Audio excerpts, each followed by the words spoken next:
I built everything from Among Us in Minecraft and made all of it fully functional. All the rooms, vents, cameras and even working sabotages and tasks. I even gathered my Discord members to play a huge Among Us game at the end. But first let's see all the working features. Alright, so let's start with the cafeteria. Now not only is this the room all of the players spawn in when the game starts, but arguably it's also the most important room in general. Some of the more obvious details you might notice are the big doors, which are closed. I will get to that later. But also all of these glowing task symbols that you can see through all of the walls. We will get to that too, but right now let's focus on the emergency button. You can see it's under a glass block, signaling like a cover of some sort. Now what if I want to press it, right? I want to call the emergency meeting, so I just get close to it and the glass block disappears so I can press the button. It will teleport me into this huge room, aka a recreation of the emergency button in a bigger scale. You can also see the emergency meeting boss bar has appeared and the whole emergency meeting just started. You can see a lot of colorful and random blocks in the air. Now this is actually quite important. You see, once all of the players are in, they will get teleported one on each block, right? This actually symbols the color of the player. Now there isn't a way to vote yet, because this is only the talking phase. Right now I can, for example, say, you see that bedrock, right? So I can say, I think the imposter is bedrock. Right? I can say that and everyone will see it. Now as the voting starts, I get all of these blocks, right? So I can take the bedrock or any other block I decide to and throw it out. Like this I will vote for the player standing on it. Currently there isn't anyone, but later in the event there will be. Now once all of the players have voted or the emergency meeting has stopped, signaling the boss bar right here, the player with the most votes will get eliminated. It's also important to say that you can skip voting by not throwing out anything. As we get back from the emergency meeting, you can see something in the chat. Now it's actually nothing, right? But if I say anything, right? Subscribe. It will disappear. It will go up so quickly I won't be able to read it. This makes sure that we can only talk during the emergency meeting and I can't spoil who the imposter is to everyone while the game is on. Now you might also notice I got all of these little items right here, and these are the imposter items. We will get to those later. First let's go through all of the rooms. But before we get to the other rooms, let's just try the task for this cafeteria room. Now I made sure all of the tasks are here, rebuilt and 100% functional. So if I press this button, I get teleported into this little black box, right? There is only one button, start or restart. Let's press that and a downloading sequence will start, signaled by this slime concrete bar, right? Once it finishes, it will give me task completed text and I'll be teleported back to the main room. Now you can see the button has disappeared, and that's because this task is currently on cooldown and it will be activated again after 30 seconds. Now the next room is the weapon room, but to get to that one, we have to go through one of these doors. You can see they are all around the map and they are actually fully functional. So if I get close, they will open, I can go past, and they will close again, right? The weapon room is quite small and the only important thing is the task, so let's do that. Now in this task we have to shoot the meteors coming towards the ship, right? So I click this button, the meteor gets destroyed, a new button appears, I can press that one too, it will get destroyed, the third one, and the last one like this. Again, I will get task completed and get teleported back. Moving on, we can go past these hallways with all of the functional doors, and we get to the shield room, so let's do the task.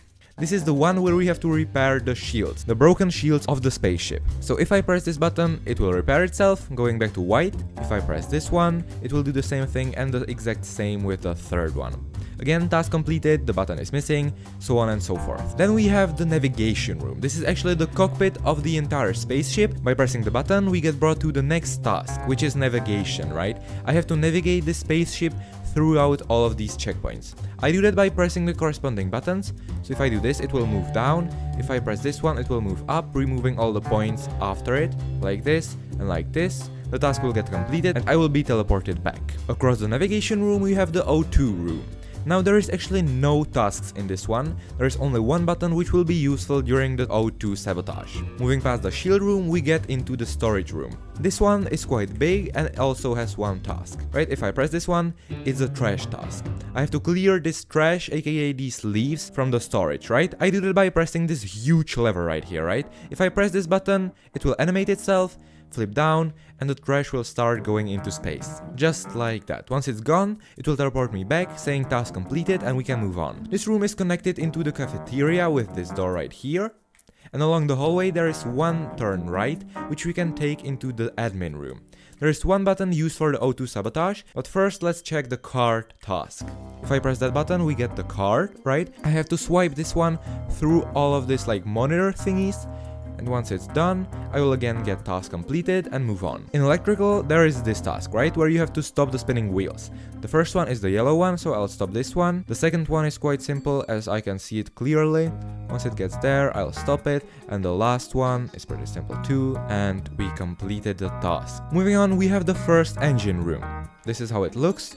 We can press this button to get into the fuel task. First, I have to fill up this canister, right? And then I press this button, filling the fuel into the motors, while this gets emptied, right?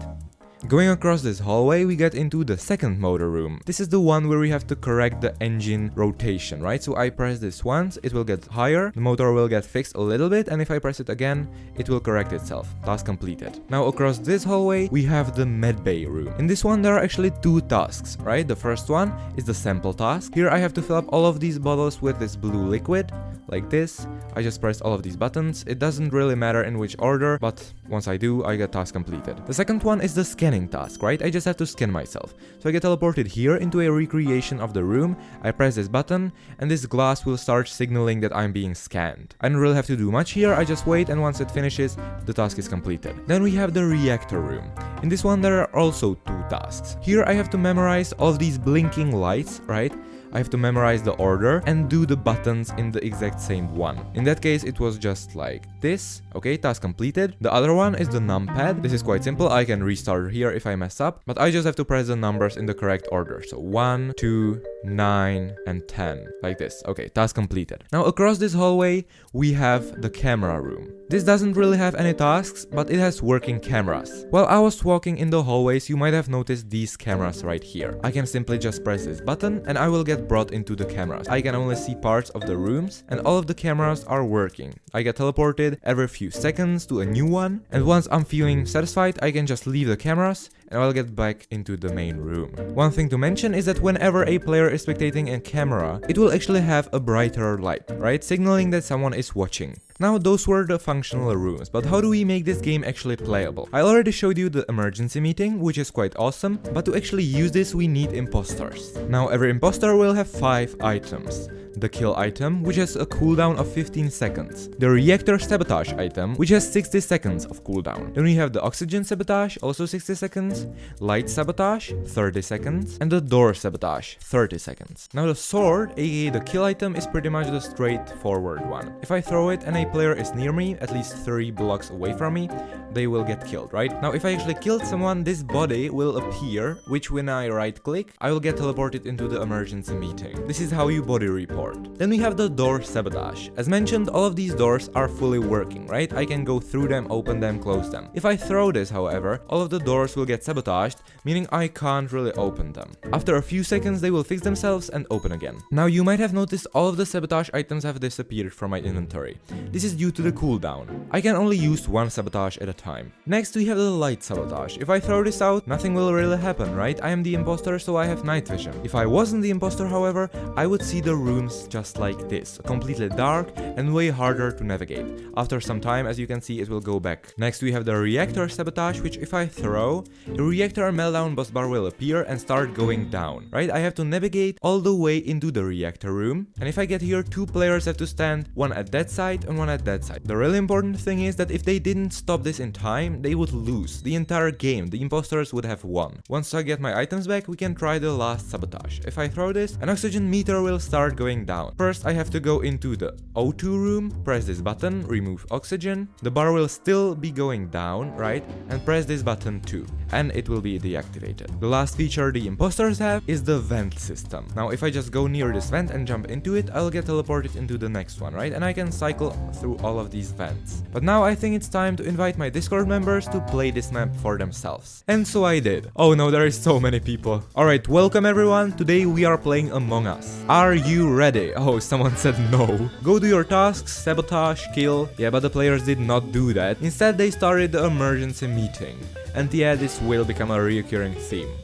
No. And somehow the second meeting already started. Now at this point the crewmates had 9 out of the 40 tasks completed. Nice, you finished 16 tasks, that's almost a half now. Then another and another and another meeting. Clearly this was the leading strategy, as people were literally waiting to press the button rather than completing the tasks needed. Now there were actually only 5 imposters versus the 40 crewmates, so people weren't exactly stressed out about losing. Ooh, there isn't actually much people left. You guys should think wisely about who you vote out. And they didn't, they voted at 2 crewmates. Oh no, this is going bad. Alright guys, it's fine, only 3 tasks left. This really isn't looking too promising for the imposters, is it? At this point, I myself didn't know how many imposters were left. Turns out 4 of them, and the 5th one was the last player to get voted out. The imposters won. Make sure to join my Discord server if you'd like to play games like this, and please consider subscribing. You can also watch how I recreated all of Squid Games in this video. See you all next time.